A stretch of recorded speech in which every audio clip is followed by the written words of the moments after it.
of people, coming to Baja on a motorcycle is a bucket list item. I'm very lucky to say that it's really all I've ever known in terms of off-road riding. I grew up going there. I've spent my whole life riding off-road in the desert, primarily in Mexico. So I have thousands of miles of off-road trail time, both just pre-running, cruising for fun with friends and family, but also racing professionally in the Score International Series on four wheels, not two.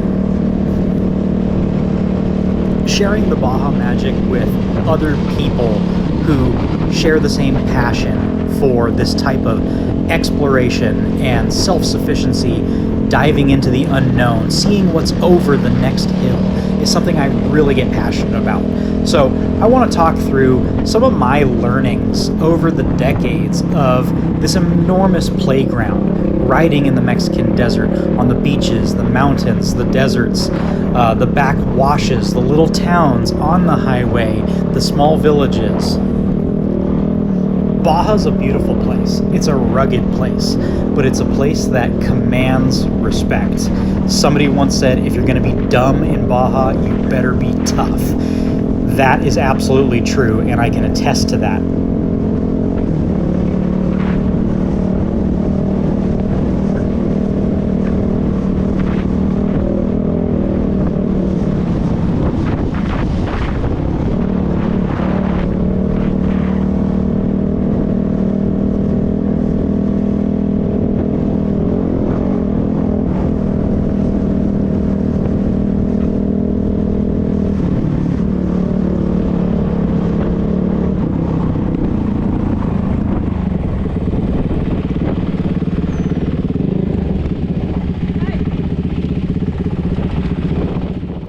Hey ADV riders and dirt fans, this is Recce Routes. Let's talk a little bit about riding in Baja. If it's been your first time down here or you're a veteran riding down here in the deserts of Baja, there's some good things to keep in mind when it comes to prepping a machine, whether it's a dirt bike like the CRF 450 or a big adventure bike like a KTM, GS, Africa Twin, something like that.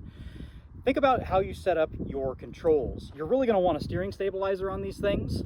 You're going to want good grippy pegs and some knobby tires, especially here on the east side of the peninsula. Everything is rocks and sand. You're going to want that traction. So your 50/50 street and dirt tires are not going to cut it.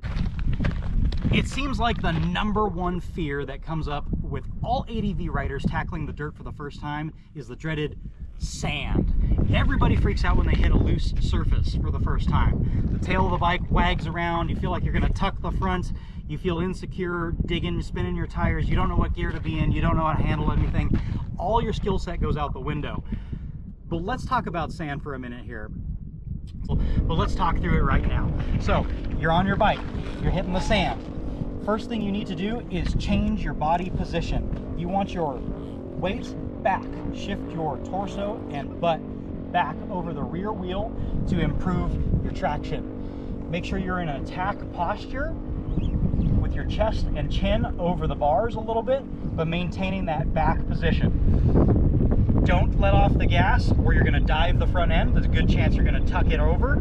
Keep on the gas and try to get yourself out of a low gear. If you're starting in the sand, try starting in second gear or short shift into a taller gear as soon as you can. You're going to feel like you're lugging the engine, but you can't have too much mechanical sympathy or you're just going to get yourself deeper into that problem. So get on top of the sand. You have to get into a tall enough gear and enough inertia to get on top of that terrain, and then you're going to be just riding it out, trying to maintain traction with that rear wheel, absorbing the bumps in that attack position.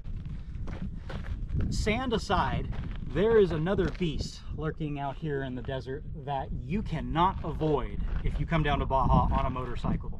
The ubiquitous whoop, or whoops, whooped out roads as we call them. Motocross racers might call them moguls or rhythm sections. What these are undulating bumps, dips and rises in the roads, and they can go on for 30, 40, 50 miles at a time down a straight desert road, especially places like here in the San Felipe area where there's a lot of sand and embedded rocks, and decades of international racing has come through here and chewed up the terrain. A lot of folks talk about how to handle sand in a technique perspective on an ADV bike or a dirt bike, But not a lot of folks who are getting into ADV riding consider, how do you attack the whoop sections? What do you do when you hit those undulating bumps? It can be just as intimidating and maybe even more exhausting when it comes to working your lower body and your core, keeping a heavy motorcycle up top. When you combine the two, whoops and sand, throw in some embedded rocks, you could be in for a little bit more than you bargained for, especially if you're riding a big heavy machine. There's a few different ways to approach whoops. Often they come on suddenly. A road will be smooth and then suddenly turn to deep holes and tall bumps. Or sometimes they ease in with little rollers that become bigger in their amplitude as you go down them. Things like power line roads with poles along them are famous for being brutally whooped out roads.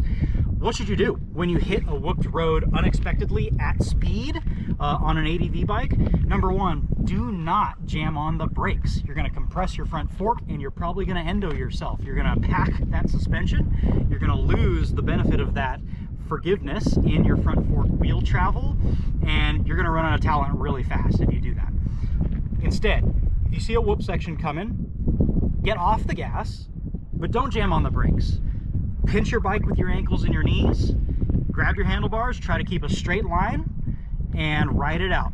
You can roll through the whoops if you're on a big heavy machine. If you have the confidence and the horsepower to do so, feel free to give it a little gas on the apex of each whoop to loft your front end. That kind of prevents you doing this nosedive in the hole of the next whoop. Lets you set up a nice soft landing with a nose high attitude on the face of the next whoop. And you end up just going into this as a rhythm as you loft that front wheel onto each recurring whoop. Just a quick note on loose dogs down in Baja. Oftentimes these are wild, homeless dogs. Sometimes they're owned by people. Loose dogs will chase motorcycles and they will try to run you off the edge of the road. So keep your line, hold your nerve, and just cruise along until things are all safe. Baja is full of road crossings, both crossing the paved highways, whether it's Mexican Highway 5 down through San Felipe, the Trans-Peninsular Highway on the west coast, which then zigzags, and crossings in the desert. Open dirt roads can be traversed by everybody, from locals to golf cart drivers in their UTVs, to other motorcyclists, to folks pre-running races. It's good to keep your head on a swivel. Look beyond the bushes. Slow down for those intersections. Make sure you're not adding unnecessary risk to a fun time out in the desert. Thanks for hanging with us here at Recce Routes. By no means is this an exhaustive list of how to prepare yourself for an adventure down in Baja, but I hope you take these few tips to heart.